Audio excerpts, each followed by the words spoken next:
Half a day, I'm Nestor Lecanto with the Pacific Daily News. Here are today's top stories from the PDN Newsroom. The Guam Waterworks Authority is once again asking the Guam Supreme Court to address a years-long land dispute involving the island's largest wastewater treatment plant. The loss of the property is a potential catastrophe for the operation of the water and wastewater system, attorneys for GWA argued in a petition filed with the court last week. A similar request was denied by the appeals court back in 2022.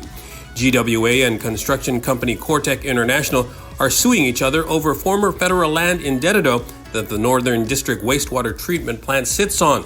Legal proceedings in the $220 million lawsuit are ongoing in the Superior Court of Guam before Judge Elise Iriarte, and there's no winner in the case just yet. A status hearing before Iriarte is scheduled for this Thursday. Iriarte last August found that Cortec's title to the land is protected under local law, but also ruled that GWA has possessed the property and could sue to settle the ownership dispute. GWA wants the Supreme Court to reverse the rulings Iriarte has made in Cortec's favor. In related news, the Public Utilities Commission will be backing GWA's petitions to take that $220 million land dispute with Cortec International to the Supreme Court of Guam. Meanwhile, the legislature will hire an attorney to determine whether to intervene in the case. Members of the PUC during a special session last week voted unanimously to file a brief in the Supreme Court supporting GWA. Commissioners spent most of the meeting in executive session and no other details were shared. Members of the Legislature's Committee on Rules on Monday approved spending up to $65,000 on legal services to advise them on the lawsuit through Resolution 409-37. Speaker Therese Terlahi, herself an attorney, said legal counsel will only advise senators on how and whether to proceed on the case. And finally, motorsports enthusiasts are hailing a new bill that they hope will lead to the reopening soon of the Guam International Raceway in Yigo. Representatives from the recently formed Guam Motorsports Association said they welcome Speaker Therese Terlahi and Senator Chris Barnett's Bill 28737, which seeks to authorize a commercial lease of the now-defunct park, but with specific amendments. Bill 28737 would set aside a portion of the 252-acre Yigo site specifically for the operation of a raceway.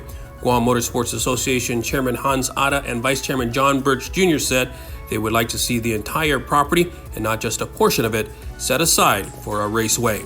Can Attorney General Douglas Moylan and his attorneys take information from a government official they advise, then turn around and use that information to prosecute the same official? That was one of the main matters argued at the Supreme Court of Guam on Monday, as Moylan and attorney Leslie Travis, counsel for Governor Lou Leon Guerrero, squared off before justices. The governor asked the court to settle the question of Moylan's February withdrawal from representing over 22 Government of Guam agencies that the AG's office is actively investigating or prosecuting over potential conflicts of interest. Travis said Moylan has unlawfully and unethically deserted the 22 Gov Guam agencies because he did not want to guard against information being shared between the attorneys that advised the agencies and the attorneys that were investigating their conduct. Moylan countered that individual government officials are not his agency's clients and not protected by attorney-client privilege. According to the AG, his office represents the whole government of Guam in civil matters. In other news, a prison official asked a private group of contractors for used and salvageable construction nails, floor tiles, doors, and other materials so that an overcrowded government prison facility can be repaired, but withdrew the request a day later after finding out that there's a prohibition on direct government solicitation for private donations. Now, Senator Chris Barnett, who has oversight of the Corrections Department, said it is frustrating and embarrassing that this had to happen. The legislature fully funded DOC's budget request, he said, so it's frustrating to see this request surfacing at a time when GovGuam's budget is bigger than it's ever been. Acting Prison Warden Major Mary Helen Lizama on Thursday sent a solicitation letter to the Guam Contractors Association in a bid to address major overcrowding and deteriorating sanitation issues at the adult correctional facility in Manila.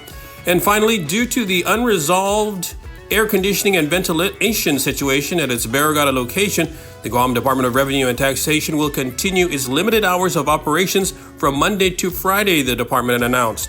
The limited hours of operation are from 8 a.m. to 1 p.m. and 8 a.m. to 11 a.m. for the passport office. Customers with appointments for the driver's license branch will be rescheduled accordingly. The vehicle registration branch in the Department of Public Works location retains its normal hours of operation from 8 a.m. to 5 p.m. Monday through Friday. For more of these stories, go to GuamPDN.com and follow us on social media.